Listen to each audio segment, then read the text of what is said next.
welcome Alex Edmans to the show today. Thank you, Alex, for coming. Thanks for having me, David. And I just would like to give a little brief introduction about you first, and then we can ask a few questions. I have a lot of questions, Sure. Interesting questions, which we can expand on later on. So I just want to give a heads up of who you are and what you've achieved, because you've achieved incredible things in your life so far. So Alex Edmans is a professor of finance at London Business School. Alex graduated from Oxford University and then worked for Morgan Stanley in investment banking in London and fixed income sales and trading in New York. After a PhD in finance from MIT, Sloan as a Fulbright scholar, he joined Wharton in 2007 and he was tenured in 2013, shortly before moving to LBS. Alex's research interests corporate finance, behavioural finance, corporate social responsibility and practical investment strategies. Alex's research has been covered by the Wall Street Journal, Financial Times, New York Times, The Economist and The Times, and interviewed by Bloomberg, BBC, CNBC, CNN, Epson, Fox, ITV, Sky News and Sky Sports. He's also done a TEDx talk on social responsibility of business. You've achieved a lot, Alex, in your life so far. Well, it's nice of you to say that, but many people have achieved many things, and I think what you achieve is not just tangible things, but there's intangible things. And it could be you achieve one thing very well rather than many things to a mediocre level. So yeah, and you sent me a CV and it was like 9 pages long, and I've just taken a few cuts from it. So yes, it's incredible what you've achieved. And one of the first questions I will lead in with is why did you become a professor, and why specific to finance? So why a professor? So I think a professor is a job where you can have tremendous impact on society. So number one is you speak to some young minds, and these are people who might be the future leaders of this world. So to be able to influence them is a huge pleasure. So I just come to you having just given a welcome address to the new London Business School class of the Masters in Management, the Masters in Financial Analysis and the Global Masters in Management, and that's something which will hopefully change the way that they think about business. And why finance? I think finance is something which itself again has a large impact on society. It's very practical, but it's also something which is really misunderstood. So a lot of people think that finance is evil, that bankers just make a lot of money, and okay, maybe that might be true for a few people, but our job is to try to make finance socially responsible, and so by taking an area which is actually potentially controversial and trying to make it a force for good, I think again can make it a large impact. Yeah, and you mentioned that a lot of people see these bankers as evil, and why do you think that?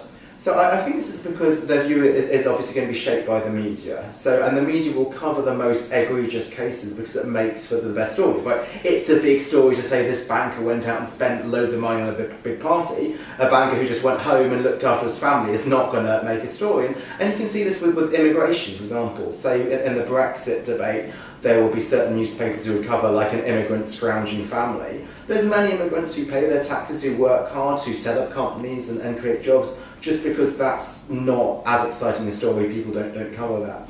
And so I think this is the role of academic research, is that we don't just look at one company, we look at hundreds of companies and we pass on the knowledge that we gain from looking at many people. Just like what you're doing here is you're not just interviewing one person, you're interviewing people in different walks of life. And I think what we can learn from many people or many companies is much more than what we can learn from one newspaper article. Excellent. And going back to the professor career, was that a childhood dream that you wanted to fulfil? Was there something you always wanted to do? Absolutely not. So particularly in the UK, there's this image that professors are just nerdy, they have no real impact on the real world. So when I was young, I used to like to watch The Bill and read Agatha Christie books, so I wanted to be an attorney, a barrister, and go to trial and do those debates. But when I was at university, I studied economics. I actually didn't like studying, so I didn't want to go to law school and do any more degrees, so I actually went into investment banking.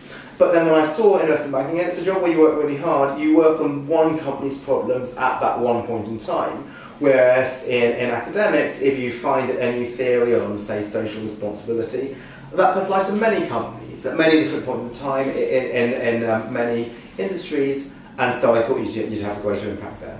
And when you were working in the corporate industry, how was it? What can people expect when they're in this society? So there were highs and lows. So I was in investment banking, and many people will give just horror stories of investment banking and how they're mistreated. And again, that will be reported into the media because that's what's most newsworthy. The boss that I worked for in my second year, a guy called William Chalmers, we're still in touch so many years afterwards, was a great guy. We ran the London Marathon in the same year, so we had shared values. So you can learn a lot from really, really smart people. Yeah, it's true that there'll be people who are difficult to deal with, but it's important for you to not be changed by that environment. What I found most difficult is that I have a lot of hobbies, athletics being one of them, music being another, and that I found it difficult to fit in because you're working so many hours in the day. So it's a great thing to learn. It just depends on what you want out of life. In terms of career, I think there's fantastic opportunities, but you might have to sacrifice in terms of some extracurricular. Yeah. And so what was your reason to leave? So it was just to recognition that I could have more impact doing something where your bandwidth is higher. So rather than just working on Abbey National, that's one of my former clients, their problems at one point in time, I could look at many companies and many countries and many industries. And I think also what you find is timeless, so just one big result, just like a medical finding on something which is a cure, that people can just learn from forever. Whereas Abbey National problems in 2003 won't be their problems in 2006. Excellent. And if you had the power, how would you change our educational system? I think I'd change it in two ways. So number one is I would make financial literacy a big part of the curriculum. So there's many people who are in credit card debt and who can be ripped off by companies making overly complex products just because they don't have a basic understanding of finance, and that's something which is very important for their lifelong financial security. I think it's also important because that will help them to make good political decisions. So we saw Brexit being a case where there's a lot of misinformation by politicians and people were not able to discern that just because they were not given the training. So this is a useful life skill but also a more long-term skill as well. The second thing I'd like to change, not in terms of the topic and the style of teaching, is that I feel a lot of education is by memorization. So you don't teach people how to think, they remember facts, so they remember what year, say in history, somebody was killed or a battle happened, but more teaching people how to think rather than how to recite facts, I think is a very important skill. And what were the key skills that you took away from your schooling days? So I think for me it was not so much what I learned in terms of within the classroom, so it was what I learned from my friends and what I learned outside. So when I was young, before my secondary school, I didn't really do sports, I mainly did music as being my extracurricular activity. But then at school, just in the breaks and lunchtimes, I was able to try and play some sports and just to try out some new things. So I think the most important lesson for me wasn't a curriculum lesson, but a life lesson of just try something new. It can be something you've never done before, but you push yourself out to your comfort zone and not be afraid of failure. So when you start something new, you won't be as good as other people. The way the world works is you want to put your best photo on Facebook and show your best side, but that's not going to help you develop as a person, so try something new. Some things you'll fail, some things you won't like. That's fine. Other things you'll like, you'll fail at the start, but because you're so passionate about it, you're going to have the guts to continue doing that. And were you always top of your class in school? Well, certainly not. So when I started, I was strongest at maths and scientific subjects, and I was relatively weak in terms of English and the humanities. Now, public speaking and English and writing is the thing that I'm most passionate out of. And now, compared to other professors, I'm much weaker on the mathematical and the technical dimension. But I just had much more passion for speaking and communicating. That was something that I knew I needed to work on. When I went to MIT to do my PhD, I went to a public speaking society, a public speaking club. Most of the members of that club were not English speakers. People think, well, why are you going to this as a native English speaker? Isn't it sort of like lowering yourself and humbling yourself? Absolutely not. I recognised this was something that I wanted to work on, and so I was willing to work on it. Excellent. And what are we missing most as a society in our education? So I think one important thing is the pursuit of the long term rather than the short term. So kids nowadays, it's always about getting something immediately. So we have iPhones and we can always get email instantly. If somebody's bored, let's say in a restaurant meal, and they don't find that conversation boring, they'll immediately be on Snapchat and the like. But I think just patience is very important. So this applies to working on homework problems, right? When you're working, are you just being distracted by your iPhone the whole time? But many other things. We're always looking for quick fixes. One way to get slim is to have liposuction, but the better way is just to change your diet and to change your exercise habits. That's going to have much longer term benefits. Now we're in a world where, okay, a lot of these technology things make life a lot easier, but now if they make people always after short-term solutions, they're not going to be engaging in, say, the investment in personal development.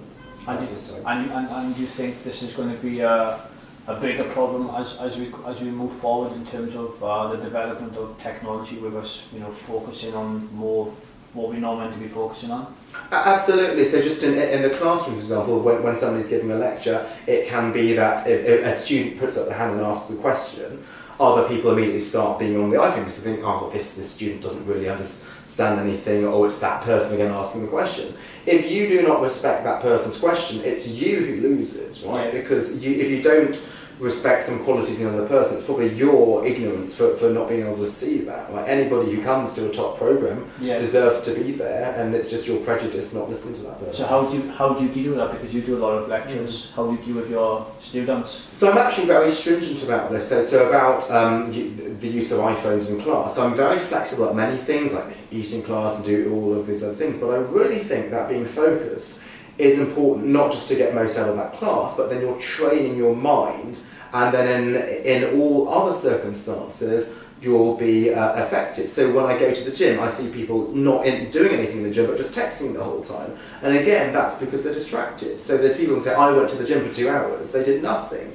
But if you have that discipline of being focused in other areas, then when you choose to work out, you will really work out. And it only takes about 20 minutes. You can be absolutely sweating and exhausting if you do that correctly. So what I want to teach these students is not finance, right? Okay, that's part of it, but general discipline and general focus and attention. I think that's something that can be applied to finance, but for many other decisions as well. And how do you apply that discipline to an individual? What concepts would you use or encourage? Yeah, so one thing that I do with myself is that I try to put some disciplining devices in, because this is something that I found difficult to focus at the start, because I was always distracted. So within my iPhone I have a program called Moment, which tracks how much time I spend on the phone each day. I try to always make sure that it's below an hour. When I work, I will often put the internet blocker on, so then if I'm writing an article, then I'm not distracted. So those devices, they might seem artificial, but they're only stepping stones, but without stepping stones you cannot cross the river. After a certain point in time, hopefully I've internalised that, and then I won't need those devices. But at the time, I think, again, it's just the same humility that might require you to go to a public speaking class. You recognise this is a self-control problem that I have, therefore I'm going to do something about it. Excellent. And what are the advantages of achieving an MBA? Because that's what you teach an MBA. Correct. I think there's many advantages, and I think what professors will typically focus on is the learning in class. And yeah, the learning is important, and what you learn is the findings of research, again, studying hundreds of companies rather than just one case study. But I think over and above learning, there's over and above the academics, there's two things I really want to highlight, and they're interconnected. So one is the people. So the people that you meet at London Business School, they're from all these different nationalities. Actually, LBS just achieved a world record last year for the most number of nationalities. I think it was 79 singing one song together. That's awesome. But you just learn from different people's perspectives, and what you might achieve is some friends who will be your friends for the rest of your life. That's something you'll get at business school. But then, related to that, you also have a lot of this extracurricular development. Okay, you learn in the classroom, but learning is not just confined to books and libraries. So when I was at Wharton, the school I taught at Philadelphia, but before that, I captained an ice hockey team for 3 years. Many people like me had never ever played ice hockey before, but again, this whole attitude of pushing yourself outside your comfort zone, trying something new, that was in the little microcosm of ice hockey, but that can apply to many things in the working world. So there's so many strands of personal development, leadership, communication, public speaking that you can get by being in an environment with a lot of smart and motivated people. So just like you can work out on your own in the gym, or you can come to one of your classes and then be surrounded by other people who are motivated, and then you push yourself much more. That's what you're getting out in business school. Is okay, you could sit at home and watch a YouTube video on leadership, or you can practice leadership by being surrounded by these people every day for 2 years, and that hive of activity is what you get during an MBA. Excellent. And the students that come to the MBA classes, what's a typical student and what's their background? What are they doing? Are they just starting off, or they got businesses? It's really, really different. So there's no typical student, but they say the average age is 28 to start an MBA. I think it might range from 23 to 39. So some of them, the most traditional might be they were investment banking or consulting before, always in business. There's some people who might have been professional athletes before. So actually Edgar Davids, the former Dutch international football player, he was doing an executive MBA at London Business School. Some of them might have worked for the non-profit sector, or might have been teachers and changed direction. Some might have been in family businesses. You have some who were doctors and now want to think about running and managing the hospital. And again, it's this huge diversity that you can get. Often you might think, okay, I'm a successful investment banker, I'm learning in banking and I can just stay in that career. And that's true. You'll learn a lot, as I did from my boss, William. But you're just learning from more people, and you're learning from just a greater diversity perspective by coming to an MBA program. And do you see that it's much more competitive now to get onto an MBA course than it was, say, 5 years ago or so? I'd say it is competitive, but I'd say the competitiveness is not necessarily in terms of having the best resume by traditional standards. So we don't look for people with the highest grades in school, or the people who'd worked for the best investment bank, let's say Goldman Sachs. I think it's competitive in terms of personality and character and what you can bring to the school. So we'd rather have somebody from a non-traditional background who has the openness to learn, the willingness to mentor and teach other people, and that's the dimension of competition. So we often think about competition excludes people from lowly backgrounds. Nobody excluded. It's the people who are excluded are the people who are not willing to contribute to the community, rather than people who don't have some degree from some particular university. Excellent. So, some of the listeners, I'm sure they'll be very keen to know, what does it take to become a great professor of finance?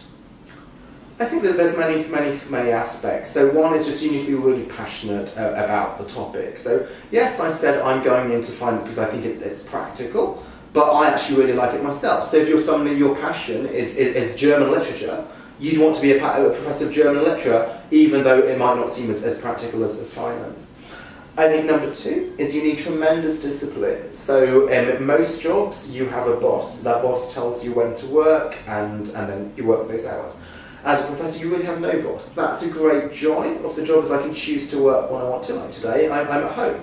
But it means that you need to discipline yourself, because with nobody tells you to work, you can just slack off. Yeah. And then number three, I think what's really important is to be a clear communicator. So as a professor, you might work 5 years on one piece of research. You're really immersed in that research, but you want to communicate it to the outside world who hasn't spent 5 years, who hasn't spent 5 minutes looking at it before you do.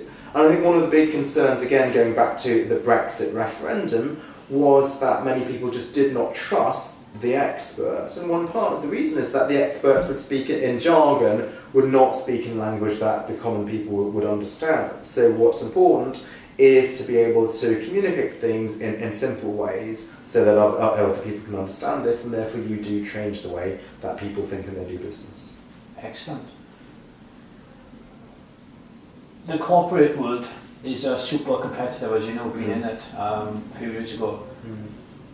What advice would you give to people maybe starting off or already doing the job to stay on top of the game? How do you stay at the top, especially with all the pressure that they put on you within this environment? Yeah, so I'll go back to my time at Morgan Stanley, and that taught me two things. First, it taught me that there are many people at Morgan Stanley who are smarter than me. Okay, so I did okay at school and so forth, but there were people I realised who are more academically smart. There might be people who are more street smart in terms of business savviness, and there are also people smarter in terms of emotional intelligence. So all of those dimensions, people were better. And I also realised the second lesson was that it's impossible to become truly great at something unless you're willing to devote a lot of time into this. So how does this answer your question? So often people will go into a career because they think, I'm smart, I've got skills for that career. Or they might think, well, this career is what's hot at the moment, so tech is hot at the moment. But there's going to be other people who are smart, and if you're not willing to work very hard, then other people will know the tech industry is great, and therefore they're going to go into that industry and work really hard. So what is absolutely important is to be passionate about this. And I know a lot of people say passionate, it's a very cliched, but it's really important. I just realised that I just wasn't as passionate about investment banking as other people. So in my weekends, I'd like to run a marathon rather than to read about investment analysis. I thought, well, I'm doing this 5 days a week. I want to chill out in my spare time. But if I think about my job now as a professor, broadly defined, so it's not just finance research, but it's about sort of educating other people. What am I doing at the weekends? I'm trying to bring some friends to your classes because I want to educate them about the importance of fitness and health. And that's something I'm passionate about, not just 5 days a week in my office, but I'm passionate about in my spare time.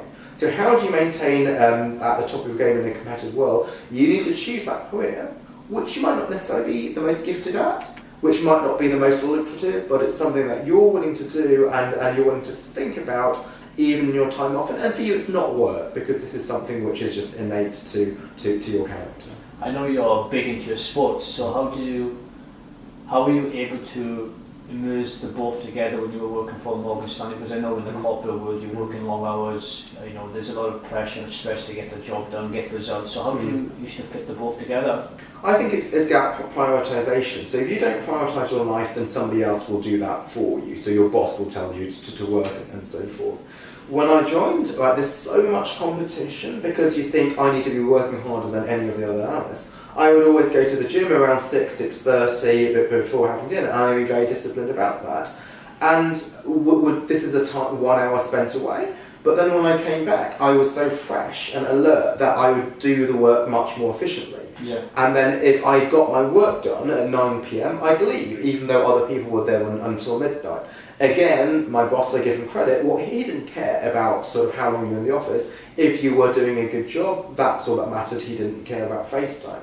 Now, what I was doing was so countercultural, because the view was that you needed to just be in the office even if you didn't have any work done.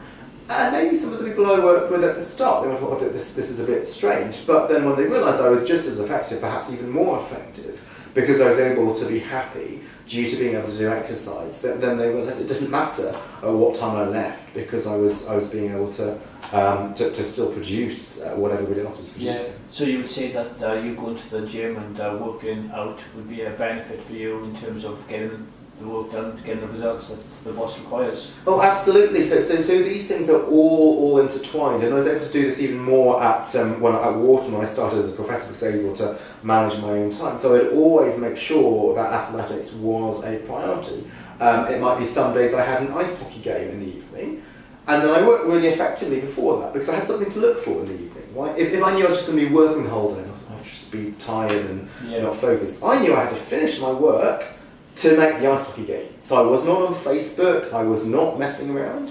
And then the effect of the ice hockey game was, again, I was fit and alert and healthy. And again, what matters is not what the hours you put in, but what you put into the hours. And you can put much more into a certain length of time if your brain is alert and if you're sharp. Excellent. Warren Buffett always says, never depend on a single income. How can we put this into practice? So my view might actually be somewhat different from Warren Buffett. So he's a legendary investor, and obviously we respect his views on investment. Here, I'm not so sure. So it depends what you mean by a single income. If this means a single income in terms of employment income, I probably disagree. So when you start, you'd want to focus on one job. So rather than doing some part-time and tutoring and other things. I wouldn't do that unless you happen to decompress and just get passion from that. I wouldn't use this as another source of income. It's better to do your job really well and focus. But he is right in that you might want to have non-employment income. So if you want to look for investing as another source of income, again, this is why I believe financial literacy is so key. This will allow people to make some extra income by investing on the side. We often hear of these schemes advertised on TV, get rich quick. This is not the way to make money. Okay, they'll tell you about the success stories, but not all of the failures. The way to make money through investment is to be prudent and slow and diversified, and that would be a good source of income. But again, look for it as a source of long-term income. Don't think that you'll be able to buy a Ferrari within 3 months. Yeah, and I'm sure you get this question asked a lot about where should I invest my money, and what advice should you give to people who are looking to get onto the investment ladder? So I think, again, part of this might be humility, to recognise that you will not have the investment knowledge as most of these professionals have. So often people think, oh, this company, let's say Apple, this has got great management, they're making the iPhone 7 now. But obviously everybody knows that, and that's taken into account in price. When you invest, you're competing against professionals who do this every day. So what I suggest is you put your money into a mutual fund. So a mutual fund, like a Fidelity fund, for example, that's run by a professional investor. He or she is able to talk to the companies on a daily basis, is diversified so you don't have all your eggs in one basket. One fund manager I particularly respect, who espouses some of the things we've been talking about, is a guy called Neil Woodford. So he has a fund called the Patient Capital Fund.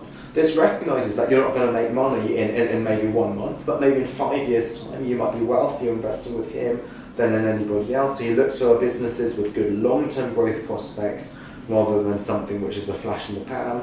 He will look at some of the intangible dimensions we've been talking about, sort of the social responsibility, the sustainability of businesses as well, and I myself personally invest a lot in some of his funds. Awesome.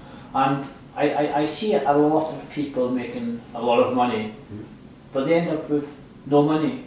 Do you think there is an issue out there with people in terms of managing their money, having the skills of being able to manage money? Yes, I think so. And again, this is just the importance of financial literacy. So you'll see some sports stars who make a lot in a small period of time, but they just don't know what to do with the money. They don't know had so much money before, and so they might just spend it. Or there's a lot of crooked people who will suggest they invest in their startup venture, and they're not able to evaluate this, and they might be taken in by some smooth talk and convincing person. Again, you don't want to put all your eggs in one basket. If you put it into a trusted person, a trusted fund manager who is diversified, yes, you're not going to make millions in the first month, but you're not going to lose a lot either. Again, people are swayed by all of these success stories which are reported in the media of like a Facebook and so forth, but for every Facebook there's millions of companies that don't make it. Again, what we want to do is be disciplined and pursue the long term. Excellent. And what are the most important character properties to be a successful business owner and leader?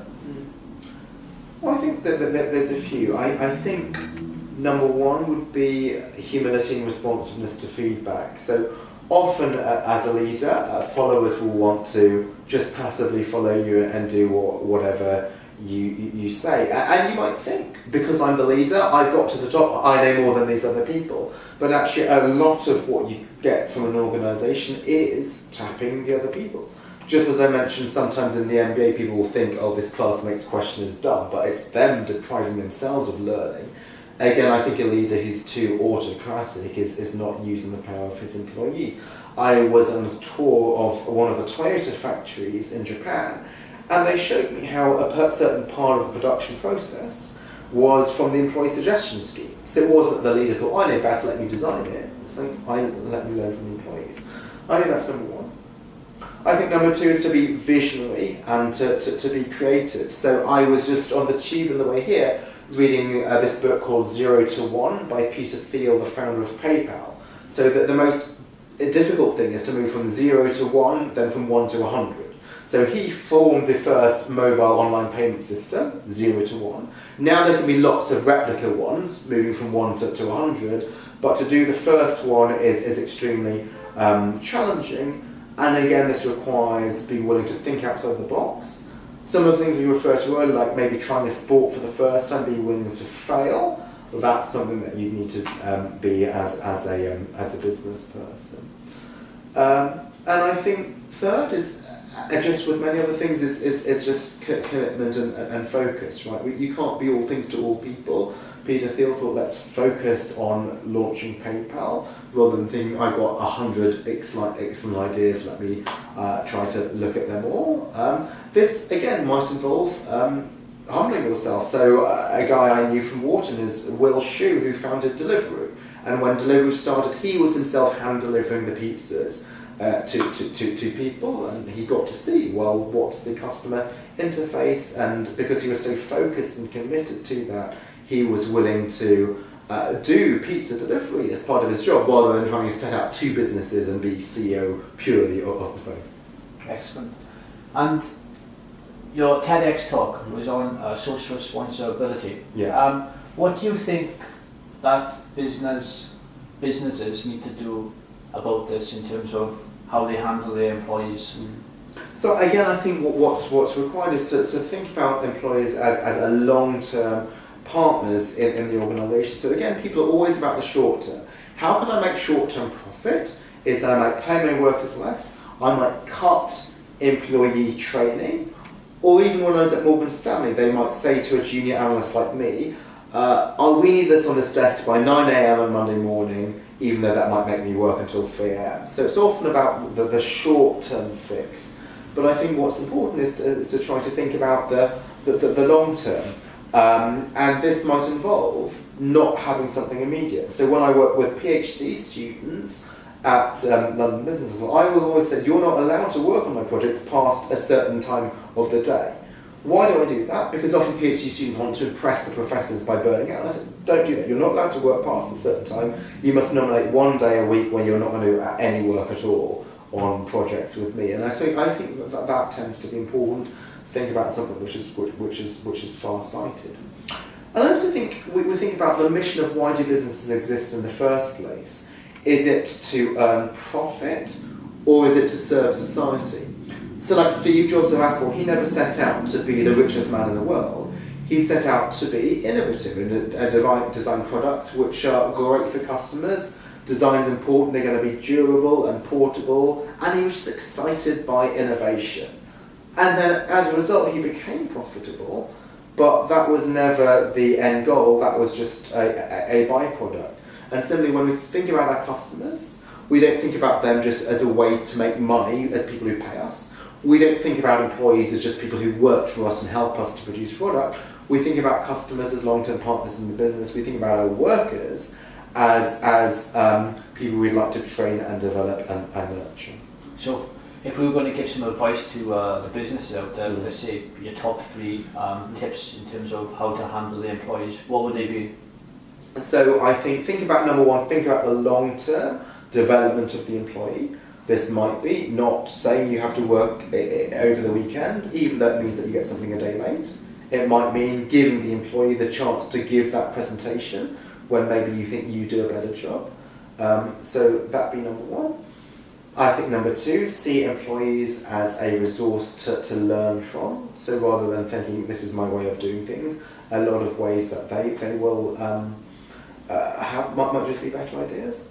And number 3, just see them as huge sources of competitive advantage. So we often think about building factories and machines and tangible things. Some of the important things are intangible. So the workers that you hire are really important. Again, what we want is not necessarily people with the best degree, but the people who fit the organisation the best. Once you have people in it, it's sort of quite difficult to get rid of them. So the hiring decision is really important. And again, to look to the person's character rather than just to the degree. Well, you'll know that the guy Taylor, right, who I hired at London Business School, who used to come to Transformers, right? I met him when he was a PhD student at the University of Michigan. That's a great school, okay? It's not Harvard or MIT. Maybe somebody else might have wanted to hire someone from Harvard and MIT.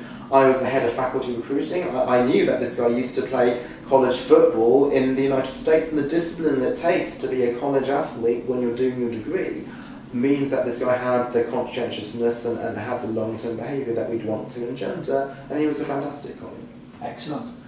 So just moving a little bit on to the Brexit, because I know that you had a lot of questions, people asking about this. Obviously we can look at the cons of us leaving Brexit, but I think we need to look at what are the pros of us actually leaving the European Union. Okay. So for full disclosure, I was very pro-Remain. However, now that Brexit has happened, I think that what we must do is to look forward, and rather than lamenting the decision. That's why I love your question, what are the good sides out of it? And I think one is that we can decide policies which are tailored towards the UK. This doesn't mean that we need to be selfish, and it doesn't mean that we need to be anti-immigration. We should still be open to immigration, but we can now design an immigration policy which might be driven by the UK's needs. So the UK has different industries from, say, France and Germany. Maybe they might have cared more about, say, workers for agriculture and manufacturing. Maybe for the UK it might be, say, financial services and the NHS. And so we can design a policy which is targeted most to the UK. We can also think about trade. Right? We might be able to trade with some countries and have trade deals with some countries that we never had trade with before. So we still want to be open, and we still want to make sort of social decisions, but these are ones which can be tailored to this country rather than being part of a large group and therefore having to accept a one-size-fits-all solution. And when do you think we will actually see the effect of us leaving the European Union? Well, I think we've seen some effects right now. So what do I mean by this? So there's two effects. There's one that's the direct effect, which is new trade deals and so forth. That will take maybe 2 years because we haven't even started the Brexit process. But number two, there's the indirect effect. And the indirect effect is what I'm most concerned about, is if it leads to divisiveness. And unfortunately, we do see this now. We see some extremism in terms of the treatment towards, say, immigrants and so forth. Also, there was divisiveness in terms of the treatment of experts. So there were many people, based on a lot of research and a lot of information, making some predictions, and then Michael Gove was saying we've had enough of experts, which I thought was hugely disparaging. Whenever you would take a medical drug, you'd wait for this to undergo research and testing. And before you take any big decision like Brexit, you should undergo a lot of research. So we do see now, in a post-Brexit world, a lot of abandonment of research and education, and I think this is something which we need to try to reverse. We would like decisions to be based on evidence and research, just like we'll take drugs and medicine or not, based on research as well. So what do you think that the long term effect should be, let's say, a decade down the line? So I think it's very difficult to say where we will be in 10 years' time, because we know what Brexit is not. It's not membership of the European Union, but we don't know what it is. So Brexit could take many different forms. We could be like Norway, still part of the European Economic Area, and that's very similar to having remained in the EU, or we can go completely independent. And because we haven't yet started the Brexit negotiation process, it's impossible to say where we will be. The one thing I will say is that the UK does have a lot of control over its future. So while there's many people very unhappy about the decision, I think positivity breeds positivity and negativity breeds negativity, right? If companies think, oh, it's a disaster, we're not going to invest, then we will be in a recession, but it'll be completely our own making.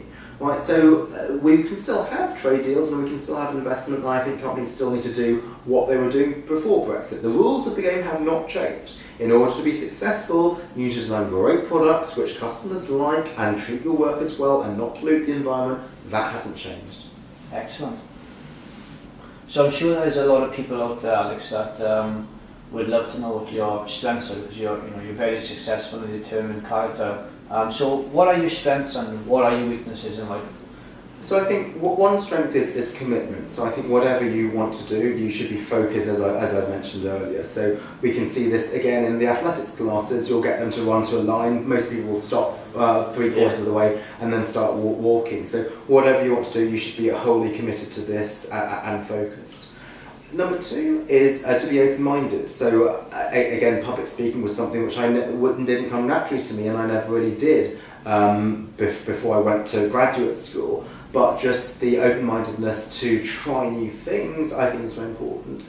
And number three is just to be positive, right? So a mindset is critical for success in many, many dimensions. You could start something new, think this is difficult, I'm going to give up. Or you might think, well, this is actually something which is difficult, but I like the challenge, and all of those three things are important. And how do you put yourself into that positive mindset? What do you do? So part of it is to practice gratitude. So we often think in life, happy people, they were just born lucky, so they were in a wealthy family. Happiness is a choice. So we can think there's many things that we have to be grateful here, right? You could, at any point in your time, pay for somebody to cook for you and clean up for you afterwards. You can go to a restaurant, right? That's something that many people just take for granted because they're so used to it. I can turn on a tap and I can get clean water, and I think just the act of practicing gratitude is again something so countercultural. We always like to complain about poor customer service and so forth, but the act of practicing gratitude is a discipline in the mindset. So how do you practice it? Do you practice it every day? Yeah, so what I try to do every morning when I wake up is I try to write down 3 things that I'm very grateful for the last day. And it could be that the day was a failure in terms of some worldly perspective, but I will always be able to find 3 things that I'm grateful for. Excellent. I do exactly the same. I do it before I go to bed and when I wake up in the morning. What are the things that you are working on? So at the moment, in terms of research, I'm working on some policy proposals with the Bank of England to try to get companies to pursue long-term purpose rather than short-term profit. Okay, we all know that we should think long-term, and we all know we want to be socially responsible, but when the rubber hits the road, we always go for the short-term because of short-term demand. So we're thinking, well, how do we change policy, and how do we change institutions to support the pursuit of the long-term? In terms of, say, health and fitness, it's that at the moment I have no specific goal, but it's just I enjoy doing it, and so just to maintain that. In terms of music, I play with my church, and that's just to try to improve the quality of the band and the quality of the songs there. But there's many dimensions of things, and often I'll work on things without a clear target, but just because I enjoy doing it and I'm passionate about it. Yeah.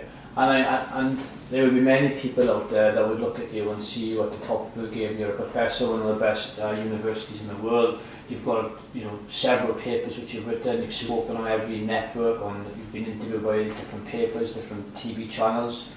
What does the future hold for you? I don't know. And I think that's what makes life so exciting, is that you never know what's going to be next. So, as I said, I never ever wanted to be in this job when I grew up. I wanted to be a lawyer, and I started, and I decided, no, I'm not even going to go to law school. I'm going to go into banking. And so, and I used to be mainly a musician, not into sports at all. So, I think it's impossible to predict the future, and that's what makes life very exciting, is that you want to remain open-minded, and therefore, if new opportunities come along, you're not going to think, oh, I never thought of this, let me just ignore this. We want to be open-minded to that. Like we want to still maintain our focus, so it doesn't mean that we're going to be blown by the wind. But if a new opportunity comes along and you decide that's for you, then you commit to that fully.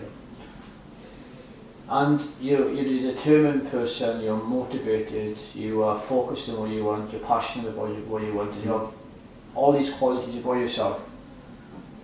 What made you this person that you are today?